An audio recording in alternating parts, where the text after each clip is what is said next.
그럼 지금 춘천 같은 경우만 해도 1,000평 농사 지으려면 땅값이 상당할 건데 그런 부분은 어떻게 해결하나요? 제가 이제 사실 이제 요즘 춘천시 농업기술센터에서 이제 귀농귀촌과 관련된 이제 상담 업무를 작년 연말까지 했습니다.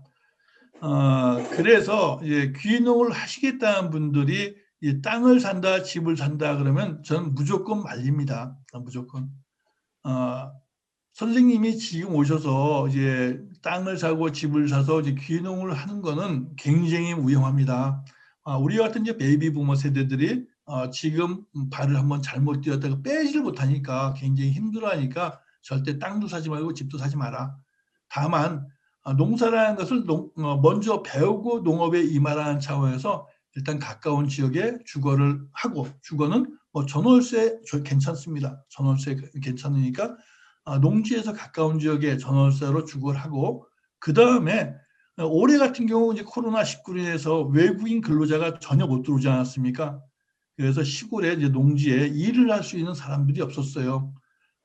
그래서 이제 도시에 있는 사람들이 그와 같은 하우스에서 일을 하겠다고 하면은 얼마든지 일을 할 수 있는 그런 여건이 되었습니다. 물론 내년도 그럴 것 같습니다. 올해도 그럴 것 같습니다. 예, 그런 측면에서 그런 하우스 같은 데에서 토마토 작업도 해보고 오이 작업도 해보고 이런 작업을 하면서 과연 내가 농사를 지을 수 있는가 없는가 하는 것을 스스로 한번 테스트를 해보고 또 직접 농사를 지어보면서 배워보고 자신이 있다라고 생각했을 때 그때 이제 농지를 임대하라고 합니다. 농지를 임대하는데 농지은행에서 임대하는 방법도 있지만 아직도 이제 시골에는 그냥 자기가 이제 사용하던 땅을 외지인에게 임대를 해줍니다.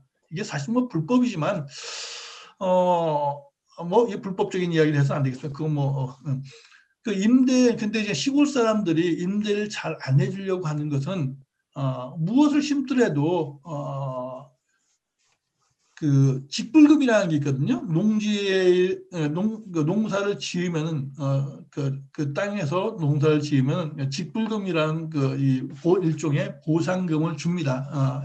농민들을 이 농사를 짓는데 이제 너무 어려우니까 농사 짓는 것을 권장하기 위한 일종의 비용을 주는데 그러한 것 때문에 농지를 빌려주되 자기가 짓는 것, 즉 토지주가 계속 짓는 걸로 하는 경우가 많이 있어요. 그래서 시골에 오셔서 조그만 농사를 짓다 보면 땅 같은 것도 구매하지 마시고 그냥 임대해서 사는 것이 훨씬 더 유리하다. 사실 이 춘천만 하더라도 제가 지금 짓고 있는 그런 땅 같은 경우 최소 30만 원 나가거든요. 그럼 1,000평이면 3억이에요. 그리고 절대 농지, 오로지 이제 농사만 지을 수 있는 이제 개발행위를 전혀 못하는 그 같은 절대 농지도 아무리 싸도 15만 원이 넘어요. 그러면 3억을 융자받아서 2,000평을 사는데 2,000평을 가지고 절대 농지에서 논농사를 하면은 순수이익이 한 700만 원 정도 될 거예요. 400에서 한 700만 원 정도. 2,000평에서 700만 원을 가지고 1년 동안 농사진 것은 나온 소득액인데 그거 가지고 살지 못하지 않습니까? 그래서 노는 땅은 살 일이 없다. 가급적 임대해라 하는 이야기를 해드리고 싶습니다. 참 좋은 얘기, 현실적인 이야기인 것 같고요. 우리가 그 전설적인 투자자 중에 그 짐 로저스라는 분이 계시는데 그분이 그런 이야기를 했어요. 자, 미래는 이제 농부들도 람보르기니를 타고 다니는 시대가 온다. 이런 이야기 했는데 실제 농사 짓는 입장에서 이제 농촌에 계신 분들도 농업을 통해서 그런 최고급 승용차를 타는 날이 혹시 올 수 있을까요? 제가 보기에는 현재의 농정 정책으로는 불가능합니다. 그렇구나. 불가능. 네. 음, 음, 실질적으로 음. 제가 이제 1,000평의 블루베리 농사를 짓지 않습니까? 네. 어저께 이제 그와 같은 영상을 하나 촬영을 했는데 1,000평, 그러니까 작년에 이제 1,000평, 940평이니까 이제 1,000평을 잡아가지고 작년에 농사진 것을 결산을 해보니까 블루베리를 약 한 2.8톤에서 한 3톤 정도 딸 것을 생각을 했어요.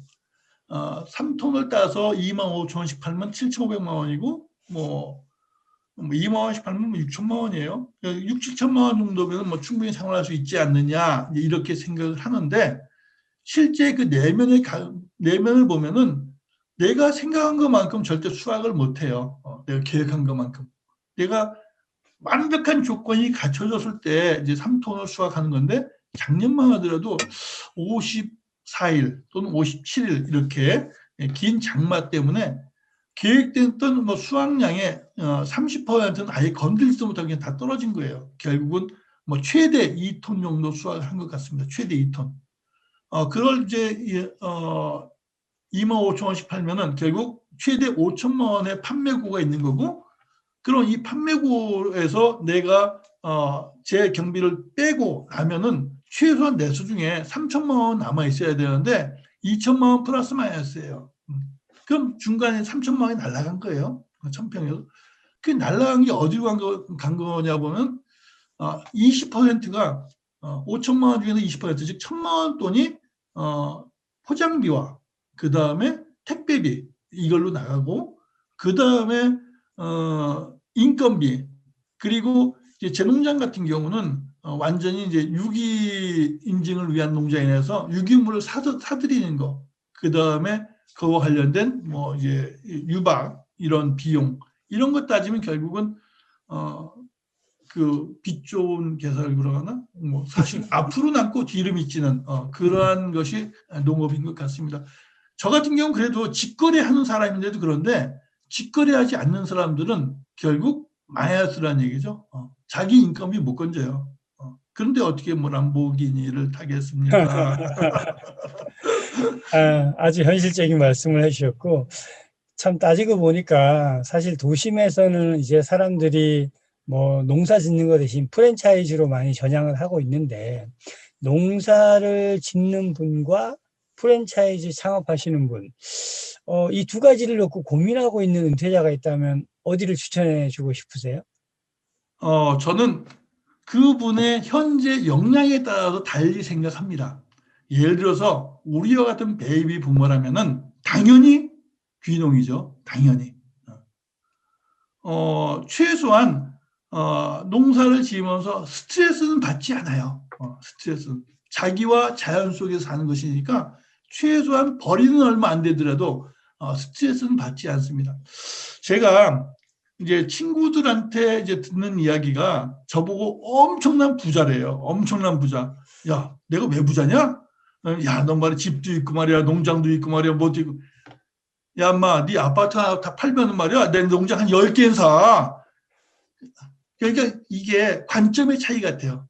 그들이 저를 부러워하는 것은 제가 여기서 자유롭게 사는 것이 부러운 것이지, 정말 최저 생계비, 그나마 사실 저 같은 경우는 뭐 말씀하신 것처럼 30년 군 생활에서 기본적으로 농업 이외의 소득이 있기 때문에 버티는 것이지, 농업 이외의 소득이 없다면은 정말 힘들고 어려운 삶이 귀농입니다. 아마 뭐 요즘 뭐 텔레비전 보면 나는 자연이다처럼 살 자신이 있으면 뭐 귀농 괜찮습니다. 안녕하세요. 너하나의 은퇴학교입니다. 오늘은 여러분들께 특별한 제안을 드리고자 이렇게 영상을 찍게 되었습니다. 50대 이후로 많은 분들이 창업, 자영업을 많이 하시잖아요. 그렇죠. 이분들의 이야기도 많이 듣고 싶어 하시는 분 많은 것 같아요. 많이 있죠. 저희가 최근에 이제 한 두 군데 다녀왔잖아요. 네. 예. 그래서 이제 막 50대 창업하면서 어떤 계기로 하게 됐는지 하는데 뭐가 힘들었다. 그리고 이런 거는 주의하면 좋겠더라. 하다 보니까 또 알바생이 너무 힘들어. 또는 이게 또 임대료 문제 뭐 이런 것도 힘들어하는 사람 있잖아요. 또 이거 아내가 안 도와줘 뭐 이런 얘기 있죠. 그래서 자영업 하면서 힘들어하는 얘기들이 있잖아요. 그리고 또 너무 좋아요 이런 얘기도 있잖아요. 그래서 우리 50대 분들의 자영업을 시작하면서 즐거웠던 일, 잘 되는 일, 힘들었던 이야기 나눠주시면 새롭게 그 일을 시작하는 사람들에게 도움이 될 것 같고, 그게 또 우리가 은퇴학교가 추구하는 거기 때문에 자영업자 여러분들 시작하면서 어려운 일들, 잘 됐던 일들, 그럴 때 어떻게 해결했다 이런 이야기를 나눠주시면 새로운 분들에게 희망과 용기가 될 것 같습니다. 그래서 이제 정리해드리면은 50대 50대. 평범하게 살아가시는 그럼요. 분들의 이야기를 네. 하고 싶으신 분들이나 그렇죠. 50대 은퇴하고 나서 자영업을 해보니 이렇더라. 이런 말씀 나눠주실 분들을 그렇죠. 모집하고 있습니다. 네네. 여기에 대해서 인터뷰를 해주시면은 은퇴 전략가님께서 직접 인터뷰를 해주실 거고 그렇죠. 은퇴에 대한 다양한 상담, 전략도 물론이죠. 같이 네네. 나누는 시간 갖도록 하겠습니다. 네. 신청을 하실 분들은 아래 이제 링크 그렇죠. 누르시면 링크. 양식이 있거든요. 네. 그걸 써주시면은 은퇴 전략가님께서 직접 전화를 하셔가지고 그렇죠. 통화를 하시면 됩니다. 네네. 네, 저희 은퇴학교 많이 사랑해 주셔서 감사하고요. 앞으로도 많이 좋은 컨텐츠로 찾아뵙도록 하겠습니다. 고맙습니다.